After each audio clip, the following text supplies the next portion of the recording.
वृद्धि कैसे करवाएं? सब एक प्रॉब्लम। ये समस्या आज आम हो गई है। जैसा अभी बताया था कि पहले मकवाना जी ने बोला था कि हम लोग जब पढ़ते थे तो ध्यान भटकाने के साधन ज़्यादा नहीं थे कि मोबाइल, टीवी, कंप्यूटर, लैपटॉप, इस तरह की और चीज़ें जो नहीं थी। शुद्ध रूप से बस खेलना, मस्ती करना और पढ़ना। तो शारीरिक होता था तो बौद्धिक विकास भी होता था।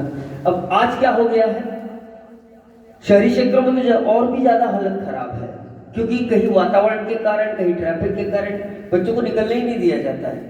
वो पूरे समय घर में ही रहता है, कस्टडी में। तो शारीरिक रूप से वो कमजोर होता है बच्चा। A sound mind and a sound body बोलते हैं ना, एक स्वस्थ शरीर में ही स्वस्थ मस्तिष्क का निवास होता है। अब हमारा बच्चा शारीरिक रूप से इतना कमजोर है तो वो स्वस्थ मानसिकता वाला कैसे हो सकता है? तो बच्चों को प्रेरित कीजिए, स्कूल में वो एक्टिविटी करवाइए, और स्कूल में पॉसिबल नहीं है तो उनके पेरेंट्स को बताइए। अभी मेरे आते हैं यहाँ पर, और सर बहुत मस्ती कर रहे हो, तो बच्चा अगर सामने है तो फिर मैं बच्चों को समझा देता हूँ कि बेटा अच्छी बात नहीं है वो, लेकिन बच्चा नहीं है और पेरेंट्स ग्रुप में खड़े हैं और हमें कह रहे हैं, तो फिर मैं कहता है कि साहब आपको बचपन याद है? अरे क्या मस्ती करते हैं? मैंने जो मस्ती की है ना बचपन में, वो बच्चे तो 10% भी नहीं है यार। हमने जो मस्ती की है, हमने जो उतापी की है बचपन में, कहाँ है बचपन इन लोगों के पास? पर चूंकि क्या है कि हम अब बड़े हो गए हैं, हमें वो देखने की आदत नहीं है, हमें वो बुरा लगता है, इसलिए हम शिकायत करते हैं। अरे बच्चे का नैसर्गिक अधिकार है, वो गुण है उसका। मस्ती नहीं करेगा तो क्या करेगा? बच्चा नहीं करेगा तो क्या हम बड़े करेंगे? पर हाँ, उसको ये समझाते रहो कि बेटा अपने कारण खुद को, किसी दूसरे को चोट नहीं पहुंचे, नुकसान नहीं पहुंचे, मर्यादा का उल्लंघन नहीं करे वो। बाकी अगर बच्चा खेल रहा है, कूद रहा है, मस्ती कर रहा है, जंप लगा रहा है, कोटले पे चढ़ गया और दर्द करके नीचे कूद गया, अच्छी बात है ना।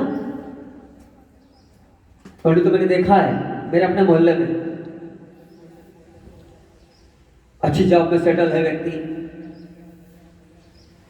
उनके यहाँ बच्चा होता है छोटा, आ रहे थे, छोटा बच्चा होता है। अब बच्चों की प्रवृत्ति होती है कि अपने व्यक्ति तो खिलाने के लिए चले जाते हैं, मोहल्ले के कुछ बच्चे गए खिलाने, अरे बेटा डेटॉल से हाथ धो, पहले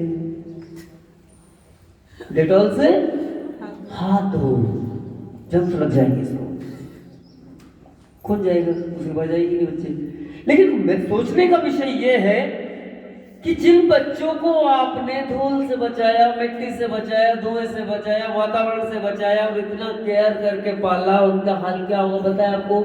जरा सी धूल लगी छींक शुरू हो जाती है, होता है। आज यही हाल हो रहा है बच्चों का। अरे क्यों? उसको लोड लगाने दो, उसको कीचड़ में लथपथ होने दो, गिरने दो उसको, उसके घुटने फूटने दो, उसका सर फूटने दो, मजबूत बनेगा वो। 50 निशान होंगे इस शरीर पर हमारे, हाँ, गिरने पड़ने के। माँ बाप परवाह नहीं करते थे हमारे, उल्टा ओढ़ होते। हाँ क्या है? तो मजबूत व्यक्ति तभी तो बनेगा। तो शारीरिक रूप से मजबूत जब तक नहीं होगा, ये स्मरण शक्ति वाला जो मैटर है, वही कह रहा हूँ मैं। क्या ध्यान भटकाने के जो साधन है, विशेष करके मोबाइल और टीवी, इनका बहुत बड़ा योगदान है। तो हम बच्चे को मोबाइल से होने वाले नुकसान के बारे में समझाएं। अब ये समझाने का तरीका आपका अपना विकसित करना पड़ेगा। ये तो मैं एक्सप्लेन नहीं कर सकता कि आप ऐसे कोई पर्टिकुलर एक बात तो है नहीं कि आप इस तरह से कह देना हो जाएगा। ये कोई मेडिकल की दवाई तो है नहीं कि ये खा लो हो जाएगी। उसके कई तरीके हो सकते हैं, वो आपको विकसित करना होगा स्वयं। फिर इससे भी बात नहीं बनती है, पेरेंट्स को बुलवाइए, और पेरेंट्स को जब बुलाएं तो बच्चे को जरूर सामने रखना। नहीं तो हम लोग कई बार क्या होता है, पेरेंट्स को बुला के उनसे अकेले बात कर लेते हैं और हो जाता नहीं। बच्चा सामने जब होगा तब कसावट आएगी, बच्चों को लगेगा अरे मेरे पापा तो स्कूल तक पहुंच गए, ये सर ने इनसे ये बात कह दी, ये पापा ने ये बात कह दी, तो वो दोनों के बीच में कसाएगा। और नहीं तो हमको पता है ये क्या कर रहा है, उनको पता है क्या कर रहा है, लेकिन दोनों के बीच संवाद ही नहीं है।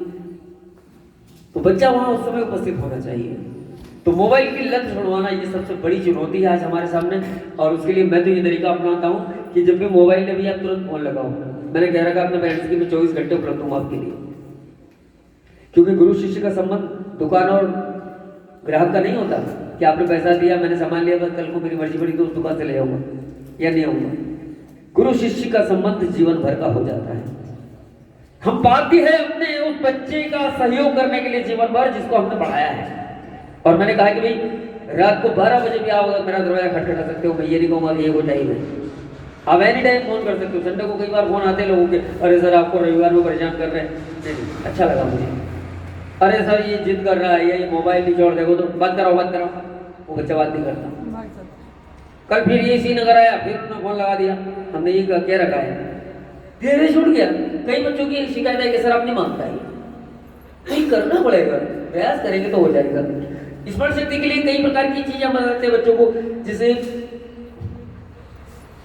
वो है ना, work while you work and play while you play, it is the way to be happy and gay, या one thing at a time is a very good rule to get success in life. पढ़ाते हैं बच्चों को, समझाते हैं। ये नहीं, जब आप काम करते हो तो आपका पूरा ध्यान काम में होना चाहिए, जब आप खेलते हो तो आपका पूरा ध्यान खेलने में होना चाहिए। बच्चों के साथ बात करें कि देखो बेटा एक बार बताओ, आपकी मनपसंद खेल, जब आप खेलते हो आपकी मम्मी आवाज लगा रहती रहती है, पड़ोस से कोई निकल जाता है, आपको पता ही नहीं चलता है, क्योंकि आप डूब जाते हो उसमें। टीवी पर कोई अच्छा शो आ रहा है, आपकी फिल्म आ रही है, कोई अच्छा शो आ रहा है, आप इतने डूब जाते हो, कोई कुंडी बजा रहा है, आपको पता नहीं चलता है। जब आपके मनपसंद खाना मम्मी बनाती है तो आप इतने डूब जाते हो, कोई आवाज लगा रहा है, आपको पता ही नहीं चलता है। तो फिर पढ़ाई के समय क्यों? उनको बोलो मन नहीं लगता ना, मत पढ़ो। उनको बताइए कि 4 घंटे किसी बच्चे ने पढ़ा, लेकिन उसका दिमाग कहीं और था, खेलने में, घूमने में, खाने में या किसी और जगह, तो उसका 4 घंटे बैठना कोई मतलब नहीं। लेकिन वो बच्चा जो 1 घंटा बैठा है, लेकिन उसका पूरा ध्यान, एक लक्ष्य टारगेट बनाओ। उनको कहो कि एक टारगेट बनाइए आप कि मुझे इस 1 घंटे में बैठना है, इस 1 घंटे में इतने क्वेश्चन अगर मेरे नहीं होते हैं, अपने